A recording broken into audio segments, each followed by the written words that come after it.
सदगुरु महाराज की जय। श्री सदगुरु महाराज की जय। थोड़ा कसर रह गया, वह भी ससर जाए। बोलिए श्री सदगुरु महाराज की जय। मंगल मूरति सदगुरु मिलवे सर्वाधार। मंगल में मंगल करम बिनवा बारंबार। धन्य धन्य सतगुरु सुखदा महिमा कही न जाए।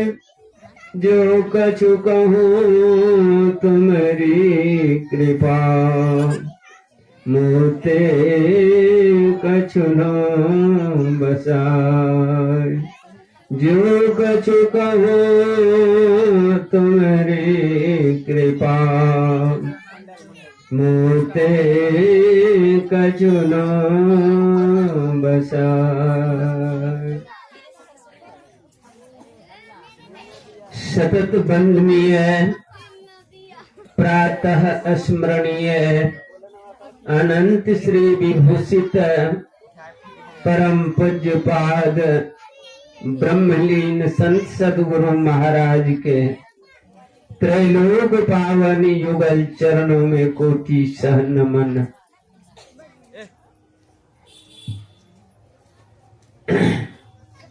मंच पर विराजमान पूज्य गुरुजन, धर्म प्रेमी जन, महानुभाव, माताओं, करुणामयी बहनों, भोले भाले प्यारे बालकों एवं बालिकाओं, सबों के आत्मा में सतत वास करने वाले उस परमात्मा को, इस दास का बारंबार नमन। परम सौभाग्य की बात है, हम लोग इस ज्ञान गंगा में बहुत काल से गोता लगा रहे हैं और संत महापुरुषों के अनमोल ज्ञान का अनुपान कर रहे हैं, जिससे जीवन का अवश्य ही परम कल्याण होता है। संतों ने कहा, जिस प्रकार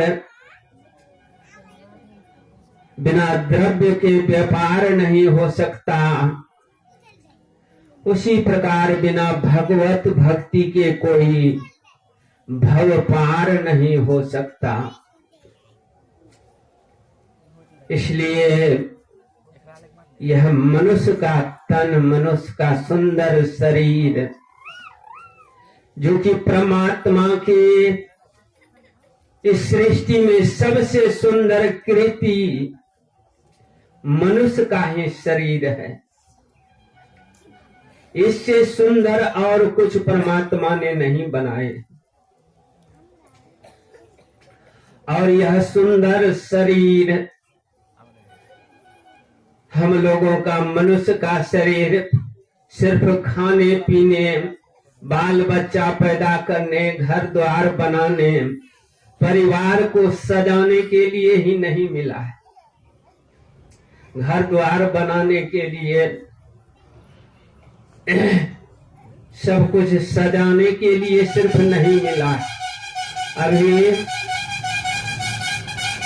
हमारे परम श्रद्धेय पूज्य परमेश्वर बाबा थोड़ा सा ही बोले, लेकिन गागर में सागर भर दिए कि यह शरीर हम लोगों का बहुत बेशकीमती शरीर है।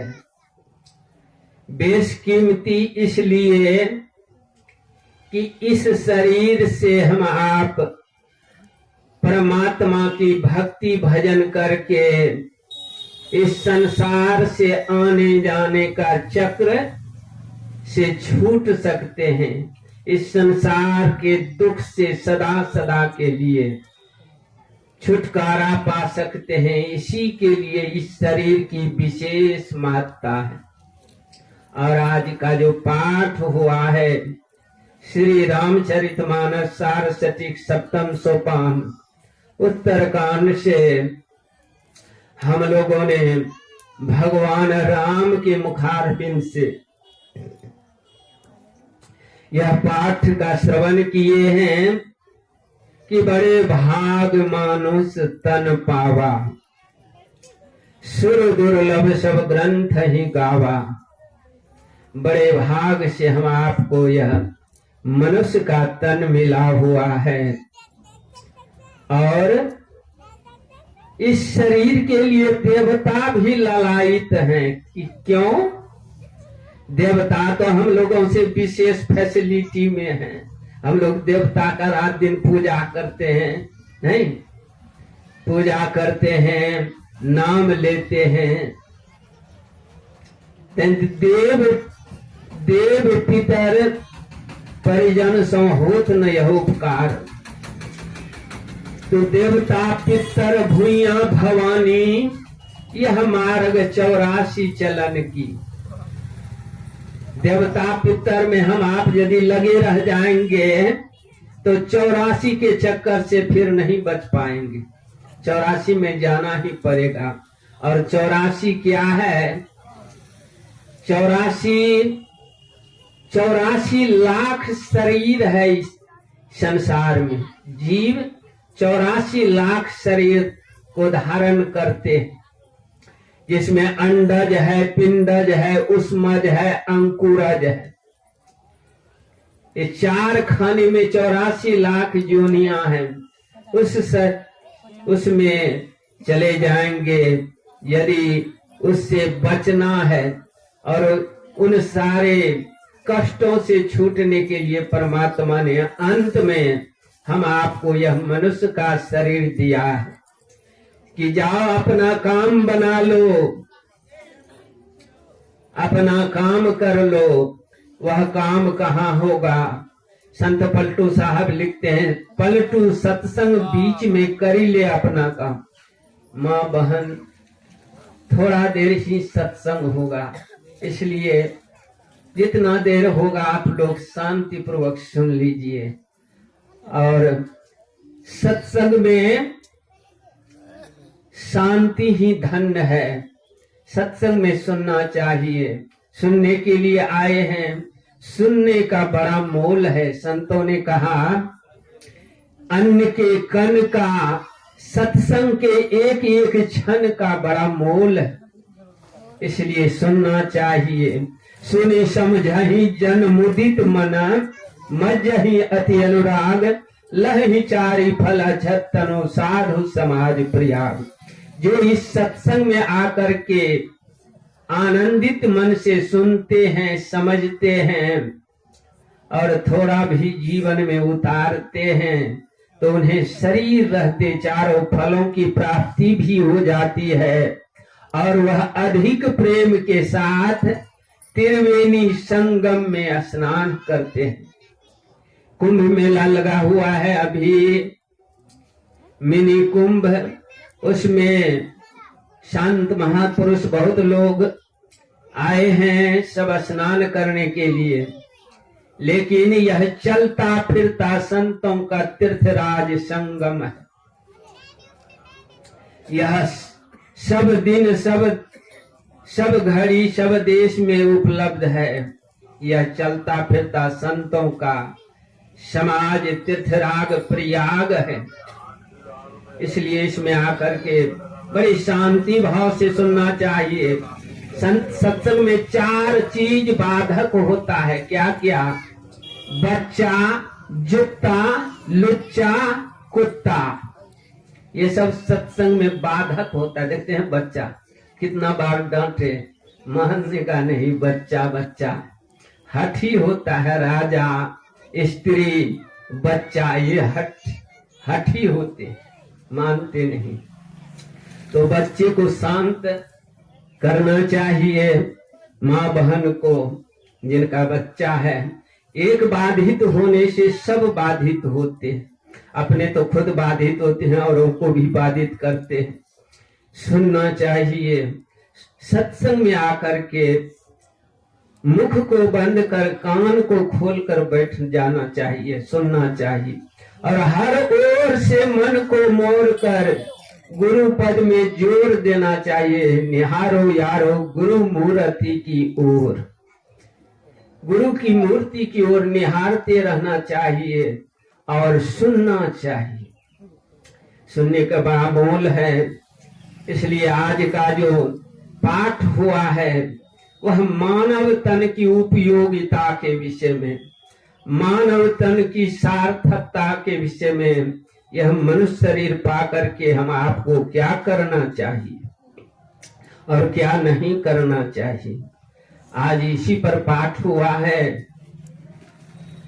तो यह शरीर देवताओं को भी दुर्लभ है, इसलिए कि देवता का शरीर सूक्ष्म शरीर होता है। दादा पानी देखने में आता है वाष्प, उससे सूक्ष्म हो जाता है। पानी देखते हैं, पानी का वाष्प बनने पर सूक्ष्म हो गया, वो उससे महीन हो गया। उसी तरह देवता का शरीर, हम आपका यह शरीर स्थूल शरीर है। यह 5 तत्व से बना है। क्षिति जल पावक गगन समीर। क्षिति माने धरती। ये 5 तत्व से स्थूल शरीर बना है, और देवताओं का शरीर सूक्ष्म शरीर होता है। वह नजर में नहीं आता है, लेकिन यहाँ जहां भी सत्संग होता है वहां 33 कोटि देवी देवता विराजमान रहते हैं। इसलिए गुरु महाराज जहां भी सत्संग करने जाते थे वहां कहते थे कुछ खाली जगह छोड़ दो, कुछ खाली जगह छोड़ दो। वहां देवता पितर भी आते हैं, हमारे पितर जन भी आते हैं, जो मर मर के चले गए हैं वह भी आते हैं सुनने के लिए। इसलिए कि शरीर का खुराक क्या है? हम लोगों का शरीर का खुराक अन्न फल फूल दूध दही घृत इस शरीर के लिए खाते हैं ना, दूध दही। लेकिन यह शरीर का खुराक है। देखते हैं ये शरीर रहने वाला नहीं है, इसलिए इसको 3 बार भोजन भी कराना पड़ता है। नहीं, ये खोजने लगता है, समय पर दीजिए, व्याकुल होने लगता है। इसको नहलाते भी हैं, सुलाते भी हैं, शौच सफाई बहुत तरह का रोज इसका नित्य क्रिया है। ये रहने वाला नहीं है, फिर भी इसके सेवा करते हैं, इसलिए कि इसी में हम आप रहते हैं। यह शरीर हमारा घर है, ये घर को भी छोड़ना पड़ेगा। नहीं कि रहिएगा, नहीं, घर को भी एक दिन छोड़ना पड़ता है। कितना जतन से इसको पालते हैं, रखते हैं, फिर भी यह घर छोड़ना पड़ेगा। तो यह शरीर का खुराक अन्न दूध दही फल फूल ये सब है, लेकिन इसमें जो रहने वाला आत्मा है उसका खुराक सत्य वचन है। सत्य आत्मा सत्य है, इसलिए उसका खुराक भी सत्य है, और यही सत्संग आत्मा का खुराक है। बोलिए श्री सद्गुरु महाराज की जय। आत्मा का खुराक सत्य वचन, इसलिए कि आत्मा सत्य है, और शरीर का खुराक अन्न फल दूध दही ये रोज खाते हैं। रोज 2-4 घंटे के बाद फिर मांग शुरू हो जाता है। लेकिन आत्मा पवित्र है। आत्मा जिस तरह वर्षा का बूंद जब तक आकाश में रहता है तब तक वह परम पवित्र होता है। वर्षा का बूंद आसमान में जब तक है तब तक बिल्कुल पवित्र है, डिस्टिल वाटर जिसको बोलते हैं, और धरती पर आते ही मलिन हो जाता है वर्षा का पानी। ऐ लड़के लोग, विद्यार्थी सब है आपके पीछे 2-4 ठो, ये नया युवक सब सुनता नहीं है, ये लोग हंसता है। सुनिए सुनिए, आप लोग गपशप मत कीजिए। आप लोग का अभी समय जो है न सीखने का समय, यह जब बीत जाएगा तो हाथ मलिएगा। समय जब था कुछ सीखे नहीं, सीखते। मनुष्य देखते हैं बचपन से, जब से हम लोग जन्म लिए हैं तब से सीख रहे हैं। एक एक अक्षर सीखे हैं, एक एक बात सीखे हैं। सीखते सीखते सीखते आज सीखते सीखते आदमी विद्वान बन जाता है। नहीं, बहुत परिश्रम से सीखना होता है। एक एक अक्षर सीखते सीखते आदमी विद्वान बन जाता है। एक एक रुपया जमा करते करते एक दिन धनवान हो जाता है।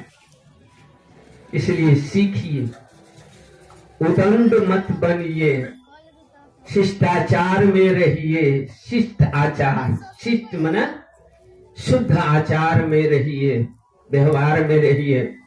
माता पिता बड़े बुजुर्गों के साथ कैसा व्यवहार करना चाहिए, ऐसे नहीं मिलता है ज्ञान। ज्ञान पाने के लिए छोटा बनना पड़ता है, विनम्र बनना पड़ता है, नन्हा बनना पड़ता है। अज्ञान देखते हैं लेने वाले का हाथ हमेशा ऊपर होता है, ऐसे नहीं, लेने वाले का हाथ नीचे होता है। नीचा होना मतलब छोटा होना, विनम्र होना। सीखो, अभी सीखने का उम्र है। ऐसे सीखते सीखते ही आदमी यहाँ संसार से चल जाते, सीख नहीं पाते। इसलिए सीखना चाहिए और सिखाने वाले का आदर देना चाहिए, सम्मान करना चाहिए। तो कहा देने वाले का हाथ हमेशा ऊपर होता है, लेने वाले का हाथ हमेशा नीचे होता है, तब वो कुछ ले पाता है। और देने वाला जैसे दे रहे हैं वैसे लेंगे तो नहीं होगा। इसलिए नम्र बनिए, छोटा बनिए। एक संत कबीर बाबा की वाणी है, साखी गुरु कुम्हार शिष्य कुंभ है, गढ़ी गढ़ी काढ़े खोट, अंतर हाथ सहार दे, बाहर वाहे चोट। कुम्हार को हम लोग देखते हैं घड़ा बनाते हैं मिट्टी से, और क्या करते हैं, वह चाक पर घड़ा का निर्माण करते हैं और उसके बाद पीट पीट कर उसको शुद्ध करते हैं। घड़ा को पीटना होता है, पीटते हैं, अंतर से सहारा भी देते हैं, अंतर में हाथ भी लगाए रखते हैं, कहीं टूटिए न जाए। बड़ा इलम से पीटते हैं। गुरु कुम्हार शिष्य कुंभ है, गढ़ी गढ़ी काढ़े खोट, अंतर हाथ सहार दे, बाहर वाहे चोट। कुम्हार घड़े को ऊपर से पीटता है, अंदर में जो भी कंकर पत्थर होता है उसको निकालता भी है और पीटता है।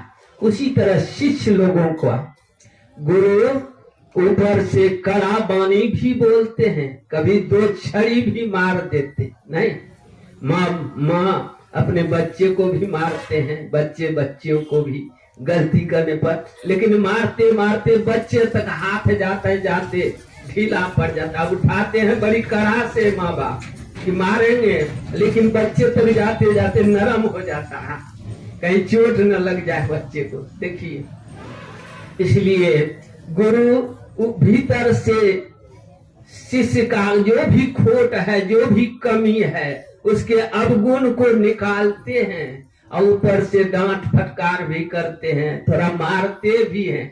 किसके लिए? गुरु अपने लिए। गुरु अपने लिए पीटते हैं, बच्चे को सिखाते हैं, नहीं उसके जीवन के लिए, उसका जीवन बन जाए, सीख जाए, बच्चा आगे बढ़ जाए, संसार में जीने की कला उसको आ जाए। संसार में जीना भी एक मुश्किल है। भगवान बुद्ध ने कहा कि मनुष्य का जीवन पाना कठिन है। ये मनुष्य का जीवन पाना बड़ी कठिन है। बड़ी कठिन के बाद ये जीवन मिला है हम आपको। 84 के चक्कर को भोगते भोगते परमात्मा की बड़ी कृपा हुई है तब यह मनुष्य का शरीर मिला है, ऐसे नहीं मिला है, एकाएक नहीं मिल गया है मनुष्य का शरीर। 84 के चक्कर को पार करने में इस जीव को 2.25 अरब वर्ष का समय लगा है। एक बार इस 84 के चक्कर को पार करने में जीव को 2.25 अरब वर्ष बीत गया है, तब यह मनुष्य का सुंदर शरीर मिला है हम आपको। श्री सदगुरु महाराज की जय। और यदि इस बार भी ऐसे चले जाएं, संसार के कूड़े कचरे को ही इकट्ठा करने में रह गए, तो असली जीवन चला जाएगा, फिर मिलेगा नहीं। का पाया पारस बेचा तेल, देखो रे किस्मत का खेल। ये पारस मनी शरीर को पाया, लेकिन इससे तेल ही बेचते रह गए। असली काम जो करने आए थे हरि भजन को औटन लगे कपास। आए थे कहाँ? हरि को भजने के लिए, अब कपास से औटने में रह गए तांती। फिर देखो ये किस्मत का खेल। तो कहते हैं दुर्जन को नहीं लहे भली वस्तु का भोग, दुष्ट जनों को नहीं लहे भली वस्तु का भोग, अछूत ही रांगा भया, देखो कर्म का खेल। दुर्जन को, जो दुर्जन होते हैं, जन्म जन्म का उसका कर्म फल जमा है, उस पर उसका प्रभाव नहीं पड़ता है। चाहे सत्संग हो कि कुछ भी हो, उस पर प्रभाव नहीं पड़ता है। हम लोग मास्टर लोग, आप लोग विद्यार्थी को पढ़ाते हैं, कुछ चीज ऐसा होता है कि उसमें परिवर्तन ही नहीं होता, अपवाद उसको बोलते हैं। नहीं, अपवाद उसको हटा देते हैं कि यह अपवाद है। तो उसी तरह मनुष्य में भी कुछ अपवाद होते हैं, उस पर गुरुजनों का, माता पिता का, बुजुर्ग जनों का कोई प्रभाव नहीं पड़ता है। कितनों समझा दीजिए वो वही करेगा, उसका संस्कार वही बना है पूर्व जन्म का। भगवान बुद्ध ने इसके विषय में कहा, ऐसा क्यों होता है जानते हो? एक ही माँ बाप का 5 बच्चा 5 तरह के हो जाता है। कोई बुधियार भी होता है, कोई चोरी, कोई चिलम पीने वाला भी उसी में हो जाता है। नहीं, कोई डाका डालने वाला। 4-5 संस्कार का बाल बच्चा, एक ही माँ बाप का बाल बच्चा 5 संस्कार का कैसे हो गया? भगवान बुद्ध से कुछ शिष्य ने पूछ दिए ये सवाल कि भगवान, एक ही माँ बाप से 5 पुत्र पैदा लिया, 5 तरह का संस्कार का हो गया, यह कैसे होता है? कहा नहीं समझा। देखो बड़ी बड़ी नदी में सावन भादव के समय जंगल से, पहाड़ से बड़े बड़े गाछ वृक्ष उखड़ के भस के आते हैं और एक जगह कहीं जमा हो जाते हैं। एक जगह जमा हो जाते हैं और एक जगह जमा तो हो गया, लेकिन वह एक जगह से आया है वह अलग अलग जगह से। एक माँ बाप से पैदा तो हो गया, लेकिन आया है वो अलग अलग कर्म करके, इसलिए 5 तरह का हो गया। बोलिए श्री सदगुरु महाराज की जय। संस्कार कहीं दुकान में नहीं मिलता है, संस्कार सीखना होता है। यदि माँ बाप का आचरण संस्कार ठीक हो तो बाल बच्चा स्वयं ही सीख जाता है, माँ बाप को देख देख करके सीख जाता है। कहते घर परिवार का जैसा वातावरण होता है, जैसा वातावरण होता है बच्चा वही सीखता है। माँ बाप जो बोलते हैं बच्चा भी वही बोलता है, माँ बाप जो करते हैं बच्चा भी वही करने लग जाते हैं। एक मेला में एक सुगा बेचने वाला आया, एक मेला में, हाट में सुगा 2 था। तो एक सुगा को एक संस्कारी आदमी खरीद लिया, अच्छा आदमी, हमारे ये अटल बाबू खरीद लिए एक सुगा। एक सुग्गा को चंडाल खरीद लिया। चंडाल मतलब समझते हैं, सूप जो बुनते हैं हमारे भाई लोग, डोम जिसको हम आप कहते हैं, वो चंडाल के घर में एक सुग्गा चला गया। एक सुग्गा चला आया सज्जन लोग के घर में, दोनों सीखने लगा। सुग्गा मनुष्य की भी बोली सीख जाता है, नहीं देखे होंगे, सीताराम सीताराम बहुत कुछ बोलने लगा सुग्गा। तो जो सज्जन लोग के घर में आया था सुग्गा, वो राम राम हे भगवान सीताराम सीताराम, शंकर शंभु कैलाशपति ये सब जपते थे, बढ़िया बढ़िया बात बोल।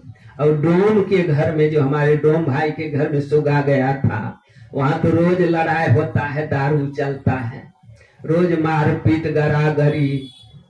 तो वो सुग्गा वही गाली गलौज सीख लिया। देखिए वो सुग्गा गाली गलौज बकता था।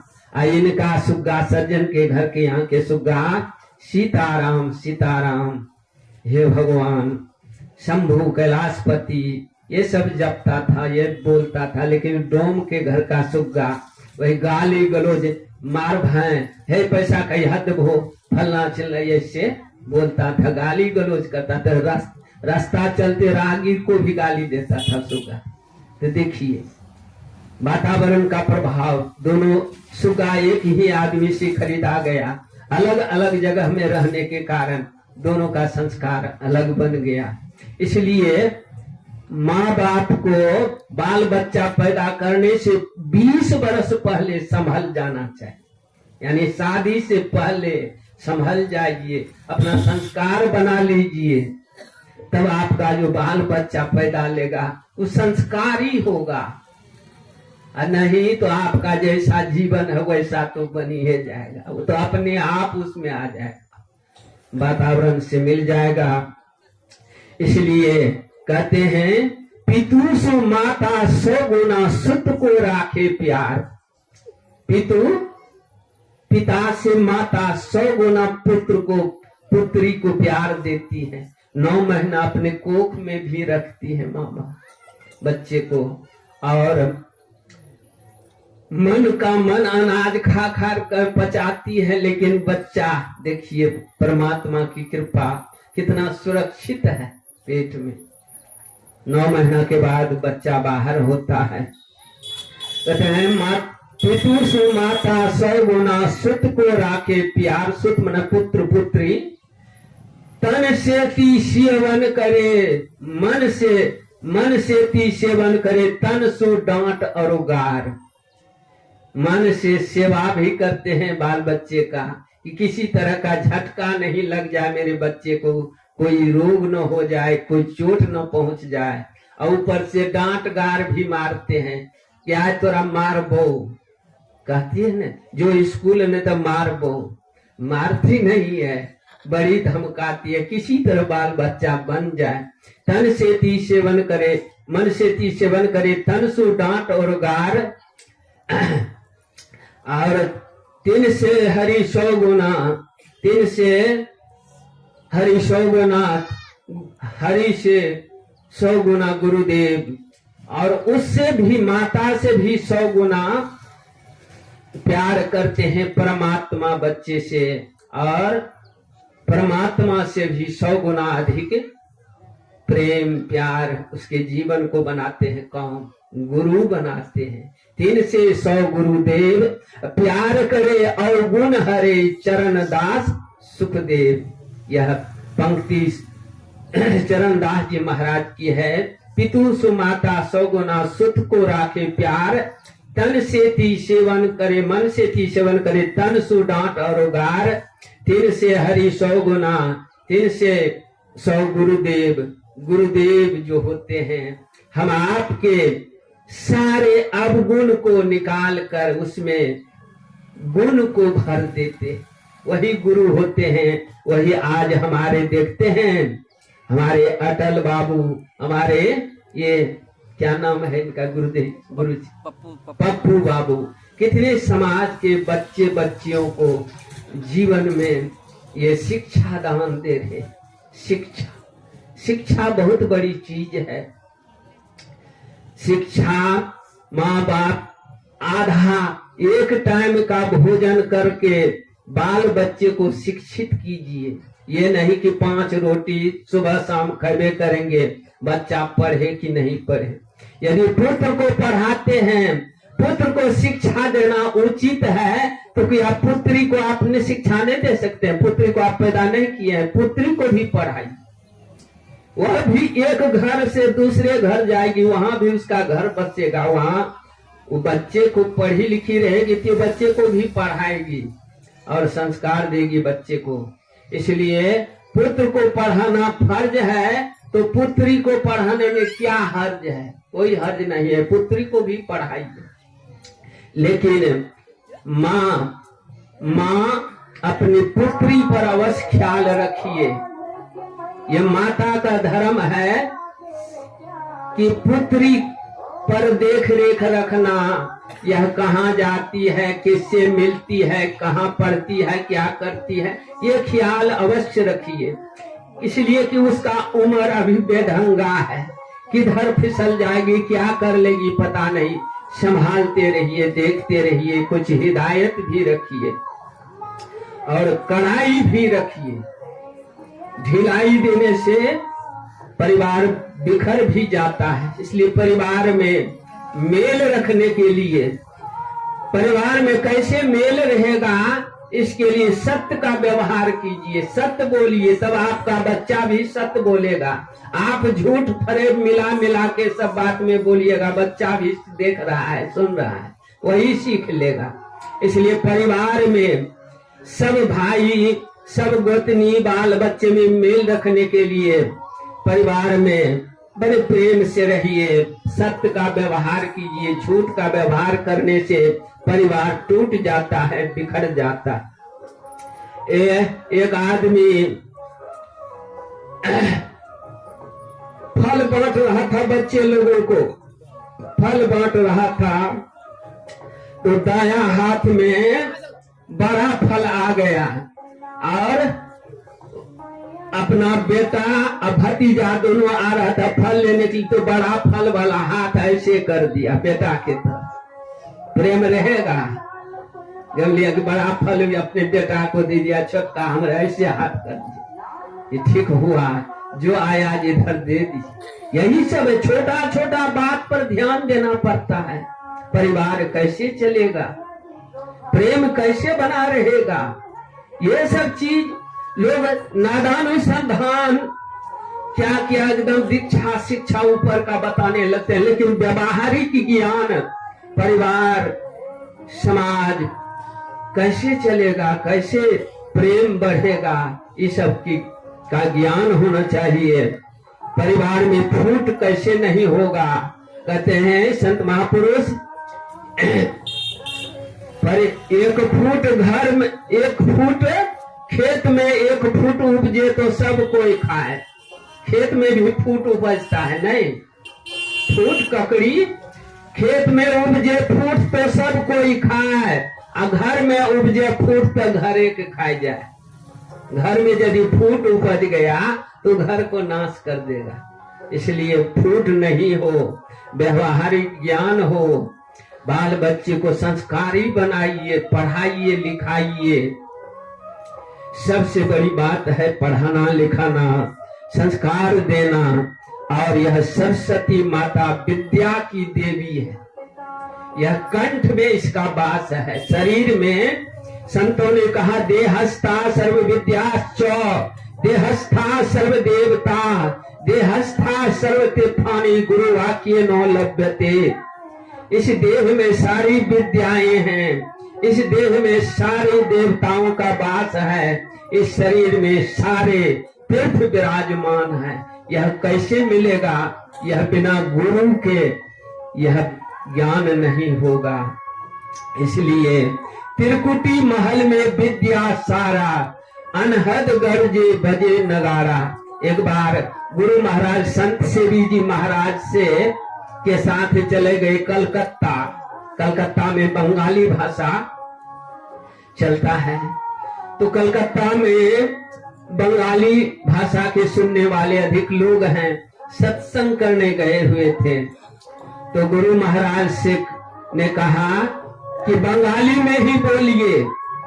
तो कहा गुरु महाराज हम तो बंगाली जानते ही नहीं, बंगाली भाषा हम जानते नहीं है। कहा बोलो न तुम रे, शुरू तो करो। तो बंगाली भाषा जैसे शुरू की है एकदम धर्रे बोलने लगी। त्रिकुटी यह अंतर की बात है, साधना की बात है। हम आपके शरीर में यहां से लेकर के शरीर में 6 चक्र है, 6 चक्र। पहला है गुदा चक्र, उसके बाद लिंग चक्र, नाभि चक्र, हृदय चक्र, कंठ चक्र। कंठ में माता सरस्वती की वास है, उसको विद्या की देवी, वाक देवी भी बोलते हैं। वाक मतलब शब्द, वाक देवी कंठ में माता सरस्वती की वास है, देखते। और यहीं से जो शब्द निकल रहा है, शब्दे मारे मरी गया, शब्दे तरिया राज, जिन जिन शब्द विवेक या, तीन तीन सरिया काज। ये शब्द के जाल से ही संसार बंधा हुआ है। अभी हम आप में जो संवाद हो रहा है किस चीज के, किस जरिया क्या है? यह शब्द ना, शब्द ही बोल रहे हैं, शब्द समझ रहे हैं, शब्द बोलते हैं, शब्द के द्वारा शब्द का अर्थ करते हैं, शब्द ही समझते हैं। तो इस शब्द के जाल से ही संसार बंधा हुआ है। यह वर्णात्मक शब्द है। शब्द भी 3 प्रकार के होते हैं, वर्णात्मक, ध्वन्यात्मक और श्रोतात्मक। ये वर्णात्मक शब्द का व्यवहार हो रहा है जो अक्षर से बनता है। वही अक्षर का ज्ञान हमारे शिक्षक लोग बच्चे लोगों को देते हैं और हर तरह का आचरण बताते हैं। तो ये शब्द वर्णात्मक, ध्वन्यात्मक। एक शब्द ध्वन्यात्मक होता है जिसका कोई अर्थ नहीं निकलता, इसका कोई अर्थ है, ये ध्वन्यात्मक शब्द हुआ। एक श्रुतात्मक जो कि आत्मा से सुनी जाती है, वह शब्द सुरत से। वही अंतिम दीक्षा गुरु बताते हैं, सुरत शब्द योग। उस शब्द को पकड़ना होता है, वह आत्मिक शब्द है, श्रुतात्मक शब्द, आत्मा से सुनी जाने वाली शब्द। तो 3 तरह का शब्द भी है। हम लोग मोटे संसार में हैं, तो मोटे शब्द का व्यवहार करते हैं, मोटे शब्द का व्यवहार। और शुरू में सुने कि ये स्थूल शरीर में स्थूल भोजन भी देना पड़ता है, आत्मा का भोजन ये सत्य वचन है, सत्संग है। सत्य वही जो विनशय नहीं, जिसका विनाश कभी नहीं होता है। बड़ा विद्वान से पूछ दीजिएगा कि सत्य क्या है, बता पाएगा? बता नहीं पाएगा, कुछ से कुछ बोल करके निकल जाएगा। सत्य क्या है? सत्य वही जो विनशय नहीं, जिसमें कोई परिवर्तन नहीं हो, जो तीनों काल में एक समान रहे। तीनों काल में समान रहता है शब्द, बाहरी शब्द तीनों काल में, वर्तमान भूत भविष्य में, तीनों में परिवर्तन हो जाता है। खाया था, पास्ट टेंस, भूतकाल बीत गया, खा रहे हैं, खाएंगे, तीनों में अंतर हो गया, परिवर्तन है ना। जो तीनों काल में एक समान रहे, जिसमें घट बढ़ नहीं हो, वही सत्य है जो अंत में बचता है। सिद्धांत भी उसको बोलते हैं, वेदांत भी बोलते हैं, जो अंत में बच जाता है वही सत्य है। तो सत्य इस शरीर का सार आत्मा है। यह शरीर समाप्त हो जाता है लेकिन वह रह जाता। आत्मा न जरता, मरता, गलता, सरता नहीं है, वह रह जाता। आत्मा सत्य है, वही सार है। शरीर का सत्य आत्मा है, इस संसार का सत्य परमात्मा है। उसी ने इस संसार को अपने में समा रखा है। बाबा से सुन रहे थे कि एक से ही सब हैं, और मैं भी वही कह रहा हूं, एक में सब और सब में वही एक है।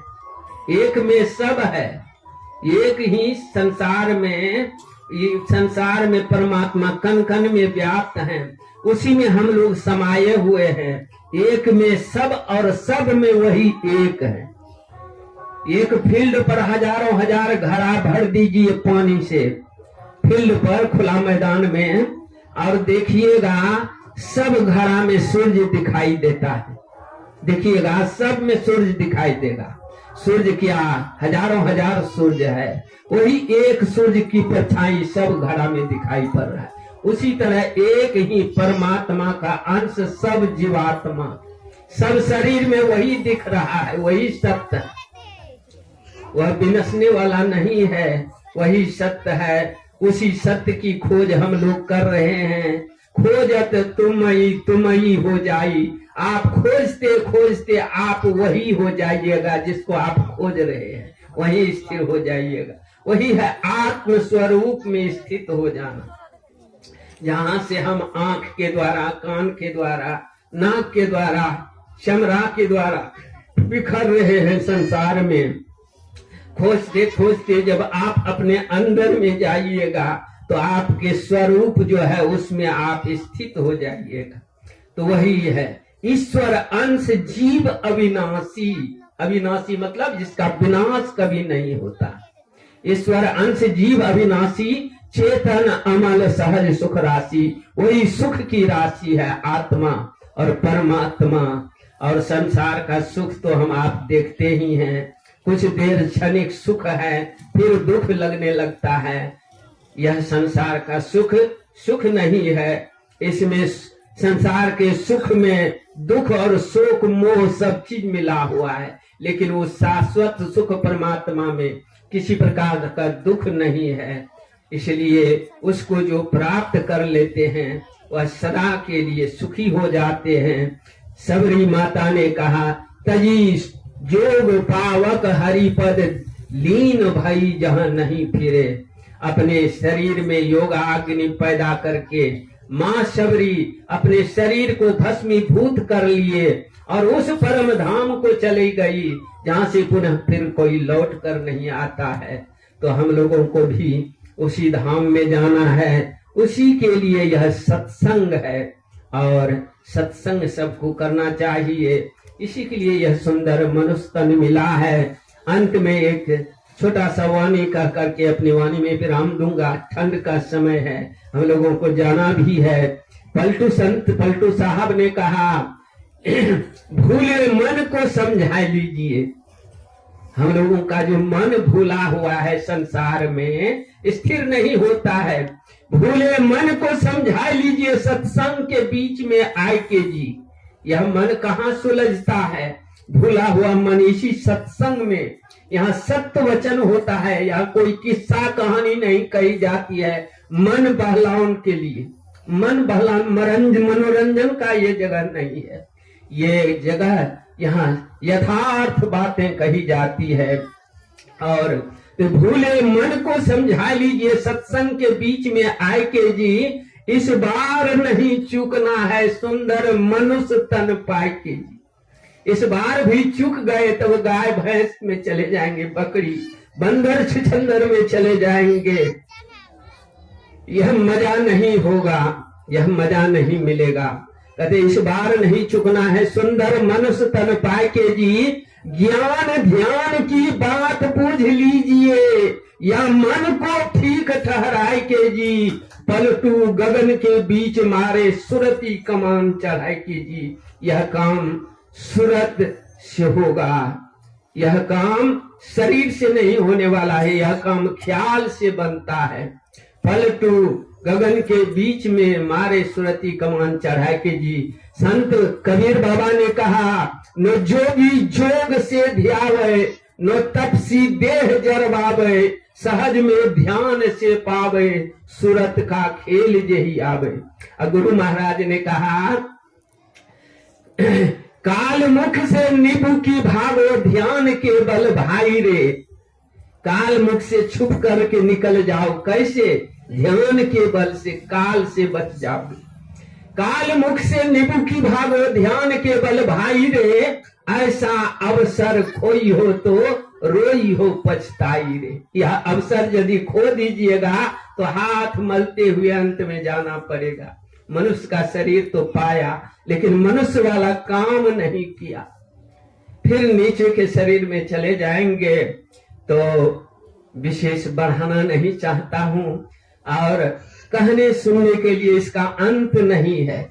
मूल चीज को अपनाना चाहिए, सुनकर कुछ अपने में उतारना चाहिए, और करने के लिए कहा जाता है। यदि करेंगे नहीं तो मिलेगा नहीं, करेंगे तो अवश्य मिलेगा।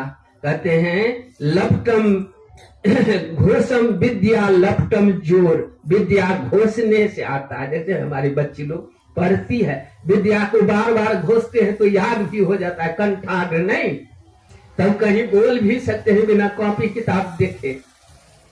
घोषम विद्या लपटम जोर, नहीं कुछ था थोरम थोर, घोषने से विद्या, लपटने से जोर। देखते हैं पहलवान सब रोज प्रैक्टिस करते हैं, अभ्यास करते हैं, अपने में लड़ते हैं, लड़ते लड़ते उसमें बल पैदा हो जाता है। उसी तरह किसी भी चीज का अभ्यास करने से उसमें आगे बढ़ जाता है लोग। तो हम लोग जो माँ बहन भाई जुक्ति ले लिए हैं इस काम को करने के लिए, वह तो उस जीवन का सबसे बड़ा काम कर लिए हैं। और जो माँ बहन भाई इस जुक्ति को जीवन में धारण नहीं किए हैं, अवश्य धारण कर लीजिए, नहीं तो बाद में पछताना पड़ेगा, बड़ा दुख झेलना पड़ेगा। फिर 84 के चक्कर में चले जाएंगे, डूबते उगते रहेंगे, किस किस जोनी में जाएंगे। एक एक पहाड़ करोड़ों करोड़ बरस से एक जगह खड़ा है, उसमें भी जीव होता है, उसी में चले जाएंगे। पानी घाम धूप सह रहा है करोड़ों करोड़ बरस से। एक एक वृक्ष में चले जाइएगा, 2-2 हजार बरस से वृक्ष एक जगह, ये मोटा मोटा पेड़ सब होता है, उसी में रहिएगा। तो अभी मौका सुंदर यह अवसर भलो भजिले सृजनहार, यह अवसर हम आपको बढ़िया अवसर मिला है, मनुष्य का शरीर मिला है, इस अवसर को चूकिए मत। बार बार नर देह नहीं यह वीर रे, चेत सको तो चेत कहे कबीर रे। यह चेतने के लिए हम आपको मिला है, सावधान हो जाने के लिए, काम करने के लिए शरीर मिला है। यदि नहीं करेंगे तो पुनः बह जाएंगे। 84 का चक्कर तो तैयार है उधर, यह संभलने के लिए मिला है। इसलिए हम आप संभलें, करें तो हम आपका जीवन धन्य होगा, आनंदमय होगा। इस जीवन में जितना दूरी तक कर लेंगे, पुनः फिर मनुष्य का ही शरीर मिलेगा, फिर वहां से शुरू करेंगे। यह भक्ति बीज का संस्कार यह है कि जब तक मनुष्य मतलब जीव को मुक्ति नहीं दिला देता, मनुष्य का ही शरीर मिलता रहेगा, यह पूंजी लौटता रहेगा हमेशा। इसलिए अभी जुक्ति लेकर कुछ दिन अवश्य भक्ति कर लीजिए, इसी में हम आपका कल्याण होगा।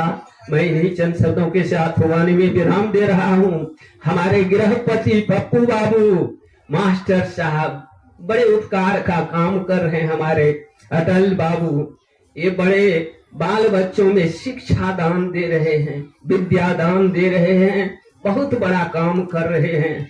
इसी तरह यह काम करते रहें, करवाते रहें, और बाल बच्चे समाज को आगे बढ़ाते रहें।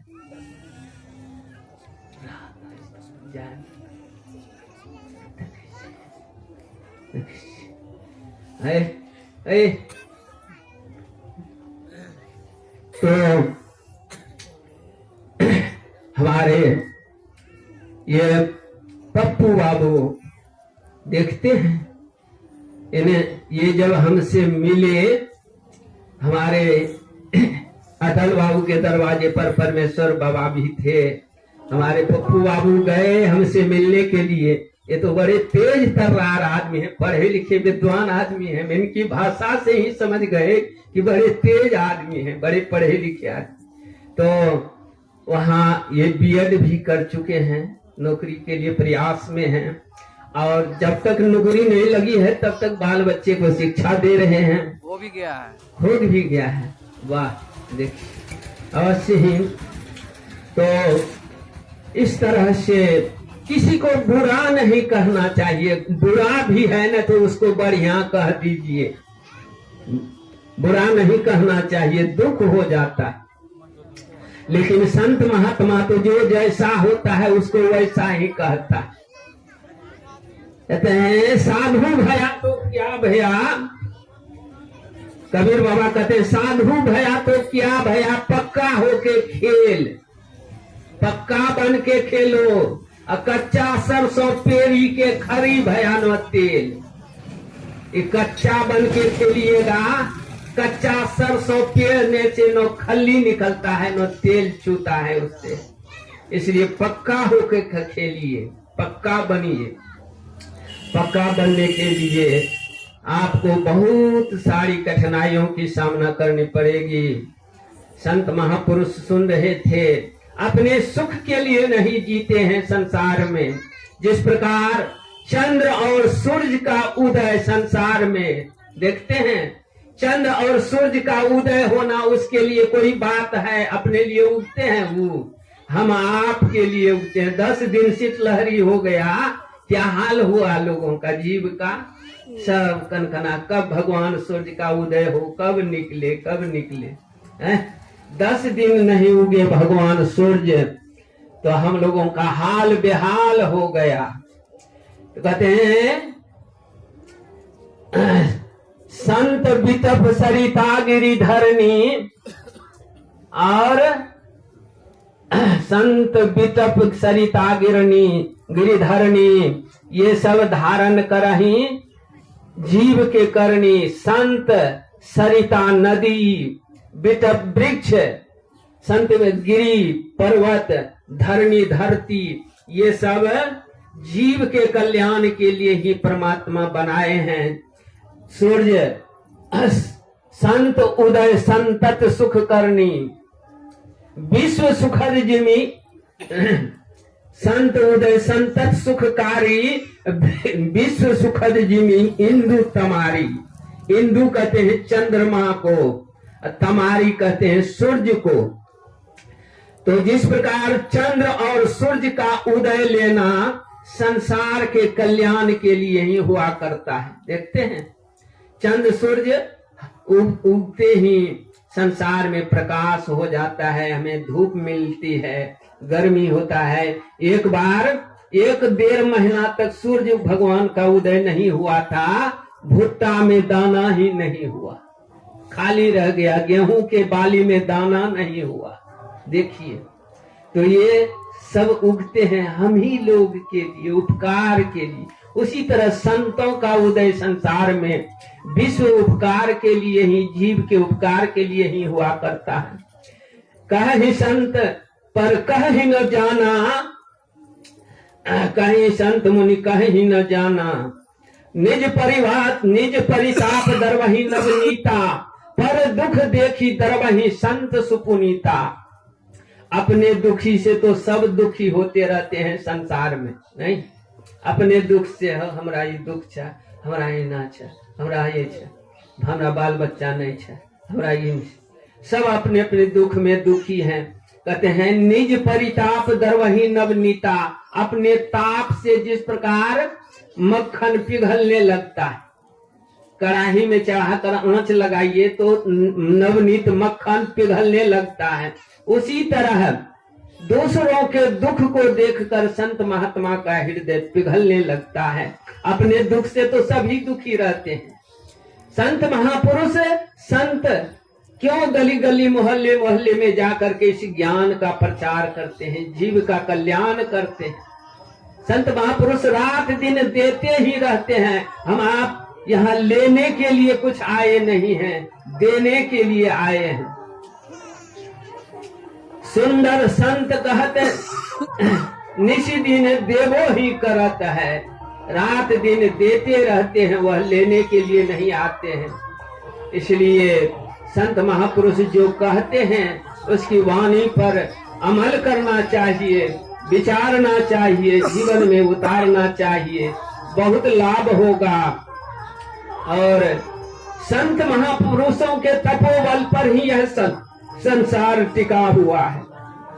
संत पलटूदास जी महाराज कहते हैं आग लगी आकाश में तुई तुई गिरे अंगार, आग लगी आकाश में तुई तुई गिरे अंगार, संत जना नहीं होते तो जल जाता संसार, यह संसार जल जाता। रात दिन इतना सत्संग भजन हर जगह होता है, तब तो इतनी मारा मरी है, इतना लोगों में फ्रिक्शन है, लड़ाई है, दंगा है, फसाद है। यदि यह नहीं होता तो और क्या हाल होता कहिए। इसलिए कहते हैं संत जना नहीं होता तो जल जाता संसार। संसार विषय की आग में जल रहा है। विषय क्या है? रूप, रस, गंध, स्पर्श और शब्द, ये 5 विषय है। इसी में संसार जल रहा है। तो संत महापुरुष कुछ जो लेते हैं उसके बदले बहुत विशेष दे देते हैं। और धनातु धर्मम ततः सुखम, वह धन जो धर्म में लगता है उससे सुख होता है। धनातु धर्मम ततः सुखम, धनातु अधर्मम ततः दुखम। जो धन धर्म में लग जाता है उससे सुख होता है, और जो धर्म को धर्म में नहीं लगाएंगे तो उससे दुख होगा, उसका दुख का कारण बनेगा। दान नहीं देने से धन की 3 गतियां होती है, दान, भोग, नाश। दान नहीं कीजिएगा और भोग नहीं कीजिएगा तो उसका नाश हो जाएगा। इसलिए दान भी कुछ करना चाहिए। सच्चे जो दुख असहाय में पड़े हुए हैं लोग, दुखिया लोगों को अवश्य कुछ दान देना चाहिए। संत महापुरुषों को भी कुछ दान देना चाहिए, इसलिए कि आप ही लोग पर संत महापुरुष जीते हैं। गृहस्थ आश्रम सबसे पवित्र आश्रम है, इसलिए कि चारों आश्रम गृहस्थ आश्रम पर ही आश्रित है। इसलिए बाबा देवी साहब ने कहा गृहस्थों का जीवन बड़ा पवित्र होना चाहिए, इसलिए कि उसका अन्न खाकर ही संत महात्मा लोग सारे संसार को लोग जीते हैं। इसलिए उसका आचरण जीवन पवित्र होगा, उसका अन्न खाएगा सभी तो सबका जीवन पवित्र होगा। जब युधिष्ठिर महाराज राजसूय यज्ञ करवा रहे थे, 1 घंटा टांग दिया था आकाश में। 88,000 मुनि महात्मा नित्य भोजन करते थे। कहा भगवान कृष्ण की जगह जग पूर्ण हो जाएगा तो घंटा अपने आप बजने लगेगा, बज जाएगा। सब 88,000 मुनि महात्मा लोग नित्य प्रति भोजन करते थे, लेकिन घंटा नहीं बजा। भगवान कृष्ण से पूछते हैं युधिष्ठिर महाराज कि घंटा नहीं बजा, भगवान 88,000 मुनि महात्मा नित्य प्रति भोजन कर रहे हैं, क्या बात है? कहा कि इसमें भक्त का भोजन नहीं हुआ है। कहा भक्त का भोजन नहीं हुआ है, 88,000 मुनि महात्मा नित्य भोजन कर रहे हैं, आप कहते हैं भक्त का भोजन। कहा असल भक्त का भोजन नहीं हो रहा है। कहा असल भक्त कौन है? कहा सुदर्शन मुनि स्वपच डोम जो काशी में है, उसको आप बुलाए हैं? कहा नहीं, उसको तो आमंत्रण भी नहीं दिए, इसलिए कि वह डोम था, उसको आमंत्रित नहीं किया था। कहा बिना उनके खाए आपका जग सफल नहीं होगा। तो कहा जाइए लाइए किसी भी तरह से। भीम को भेज दिया लाने के लिए स्वपथ भगत को। अब वहां भीम जब जाते हैं, स्वपथ भगत बैठे हुए थे। कहा भगवान महाराज मैं आप ही को ले जाने के लिए आया हूँ, हमारे यहाँ जग हो रहा है, आप चलिए हमारे यहाँ भोजन पाइए। तो कहा जाइए। जान गया संत महात्मा तो अंतर्जामी होते हैं, जान गया कि इसके मन में अहंकार है। कहा जाओ टट्टी में हमारी सुमरनी माला टंगी हुई है, लेते आओ। तो जैसे ही गया भीम, उस सुमरनी माला को एक अंगुली से ऐसे उठाते हैं, डोम का माला है, नहीं उठा। सब उंगली धीरे धीरे एक हाथ, पूरे हाथ का बदन लगा दिया, फिर भी नहीं उठा माला। बगल बगल ही निकल गए, क्या जाते मुंह दिखाने के लिए स्वपक्ष के भगत के पास। फिर जब आते हैं यहाँ भीम, तो कहने लगे भगवान कृष्ण और युधिष्ठिर महाराज से, कैसा कैसा जगह में हमको भेज देते हैं, जाइए अपने से, हमसे नहीं आया। तो भगवान कृष्ण कहते हैं युधिष्ठिर महाराज से, आप ही जाइए, किसी भी तरह मना के लाइए। तो कहा जाते हैं युधिष्ठिर महाराज और उनको प्रणाम करते हैं, जाकर के प्रणाम करके कहते हैं, चलिए महाराज, हमारे यहाँ यज्ञ हो रहा है, प्रभु हमारे यहाँ आप पधारिए और भोजन कीजिए। कहा मैं वेश्या का, पासी का, राजा का अन्न नहीं खाता हूँ। कहा क्यों महाराज? कहा इसका अन्न अशुद्ध होता है, इसलिए मैं उसके अनाज को नहीं खाता हूँ। कहा भगवान, तो वैसे अशुद्ध अनाज को शुद्ध कौन करेंगे? संत महापुरुष ही न उस अनाज को शुद्ध करेंगे, खाएंगे तब न शुद्ध होगा। इतना कहते ही स्वपक्ष भगत प्रसन्न हो गए और उन्हें बड़े आदर के साथ रथ पर चढ़ा करके लाए। यहाँ दरबार में द्रौपदी अपने हाथ से 56 प्रकार की भोजन बनाई और जब भोजन लगाए परात में दिए गए महात्मा जी को खाने के लिए, सभी भाई, पांचों भाई पांडव खड़े हो गए, भगवान कृष्ण खड़े हो गए और खिलाने लगे। सब कुछ मिला दिए। द्रौपदी देख रही थी अलग से खिड़की से, सब 56 प्रकार का भोजन मिला दिए एक में और खाने लगे। एक कोर जैसे ही खाते हैं स्वपक्ष भगवान, तनाक से घंटा बज गया। तो फिर दूसरा जैसे ही उठाते तो द्रौपदी के मन में हो गया कि मैं कितना श्रद्धा प्रेम से भोजन बनाई थी, अलग अलग स्वाद लेकर के खाते है, तो आखिर डोम ही ना। मन में आया, सिर्फ मन में सोचा इतना विचार कि है तो आखिर डोम ही।